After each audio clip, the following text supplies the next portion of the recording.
ఉన్నటువంటి మన ధీరుడు, మన యోధుడు ఎన్ని హ్యాట్రిక్ విజయాలు అందించారు, ఎన్ని చిత్రాల్లో మనకి తన యొక్క సామర్థ్యాన్ని చూపారో మనకు తెలియందే కాదు.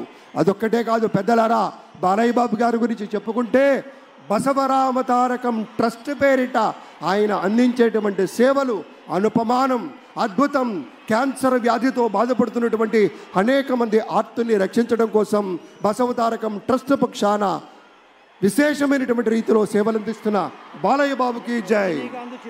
అలాగే మన తమిళనాడు నుంచి ప్రత్యేకంగా విచ్చేసినటువంటి గౌరవనీయుల శ్రీ రజనీకాంత్ గారు విచ్చేశారు, నిరాడంబర యోధుడు. అలాగే మన పెద్దలు మెగాస్టార్ శ్రీ చిరంజీవి గారు విచ్చేశారు. స్వాగతం పలుకుతాం గట్టిగా మన మెగాస్టార్ చిరంజీవి గారికి. అద్భుతం. ఆత్మీయ ఆలింగనాల నడుమ సహేతుకమైన సప్రమాణికమైనటువంటి రీతిలో ఆ వినయం చూడండి మన రజనీకాంత్ గారిది. ఎంత ఎత్తుకెదిగినటువంటి గొప్ప కళాకారుడు అయినా కూడా వదిగి ఉండేటువంటి ఆ మహనీయులందరికీ స్వాగతం పలుకుతూ. It gives us great pleasure to welcome Talaiva superstar Rajinikanth garu and Lata Rajinikanth garu to Andhra Pradesh for this momentous occasion. Padma Vibhushanulu ఆ రోజు మనం అంతా చూసాం. పుత్రోత్సాహం తండ్రికి ఏ విధంగా ఉంటుందో మనకి తెలియదు, కానీ సోదర ఉత్సాహం ఆ సాష్టాంగ నమస్కారంలో మనం అంతా వీక్షించాం.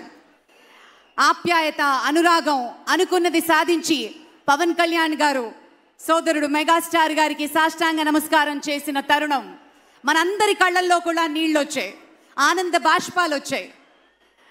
ఒక విజయాన్ని సొంతం చేసుకుని తిరిగి ఇంటికి వెళ్ళి తల్లి గారికి, వదిన గారికి, అన్నగారికి చేసిన సాష్టాంగ నమస్కారాన్ని ఈరోజు సభాముఖంగా గుర్తు చేసుకోవడం అవసరం అనిపించింది. It gives us great pleasure to welcome all the dignitaries across the world. ఇప్పుడు ఒక సాంస్కృతిక అంశంలోకి వెళ్లే ముందు ఒక ఆడియో విజువల్ ప్రెజెంటేషన్ ప్లే చేయవలసిందిగా టెక్నికల్ టీమ్ ని రిక్వెస్ట్ చేస్తున్నాం. ఏవి ప్లీజ్. ప్రజల నుదిటి రాతను మార్చిన నాయకత్వం శ్రీ నారా చంద్రబాబు నాయుడు. చిత్తూరు జిల్లా నారావారిపల్లెలో శ్రీ ఖజ్జూర నాయుడు, శ్రీమతి అమ్మనమ్మ దంపతులకు 1950 ఏప్రిల్ 20న జన్మించారు శ్రీ నారా చంద్రబాబు నాయుడు గారు. విద్యార్థి దశలోనే నాయకుడిగా తన ప్రస్థానాన్ని ప్రారంభించిన చంద్రబాబు గారు 28 ఏళ్ల పిన్న వయసులోనే చంద్రగిరి శాసనసభ నియోజకవర్గం నుండి ఎమ్మెల్యేగా గెలుపొంది రాష్ట్ర శాసనసభలో అడుగుపెట్టారు. 30 ఏళ్ల వయసులోనే ఆంధ్రప్రదేశ్ రాష్ట్ర చలనచిత్ర పరిశ్రమ, పురావస్తు శాఖల మంత్రిగా బాధ్యతలు చేపట్టారు. 1995 సెప్టెంబర్ 1న ఉమ్మడి ఆంధ్రప్రదేశ్ ముఖ్యమంత్రిగా ఆయన ప్రమాణ స్వీకారం చేసే నాటికి శ్రీ నారా చంద్రబాబు నాయుడు గారి వయసు 45 ఏళ్లు. ప్రజలు వేరు, ప్రభుత్వం వేరు కాదని, ప్రజలే ప్రభుత్వమని అంటూ ప్రజల వద్దకు పాలనను తీసుకువెళ్లిన మొదటి ముఖ్యమంత్రి ఆయన. చంద్రబాబు గారు అధికారం చేపట్టే నాటికి ఆనాటి రాష్ట్ర ఆర్థిక పరిస్థితులు అనుకూలంగా లేవు. అలాంటి పరిస్థితుల్లో సంపద సృష్టి అనే సరికొత్త పంథాన్ని ఎన్నుకున్నారు చంద్రబాబు. అదే సమయంలో ప్రభుత్వంలో ఉన్న 47 కీలక శాఖలను నిరంతరం పర్యవేక్షిస్తూ ఫైళ్ల క్లియరెన్స్ వారోత్సవాలు నిర్వహించి ప్రభుత్వ యంత్రాంగంలో పని సంస్కృతిని పెంచారు. ప్రజలకు వేగంగా, నాణ్యంగా, పారదర్శకతతో కూడిన సేవలు అందించేందుకు అంకురార్పణ చేశారు.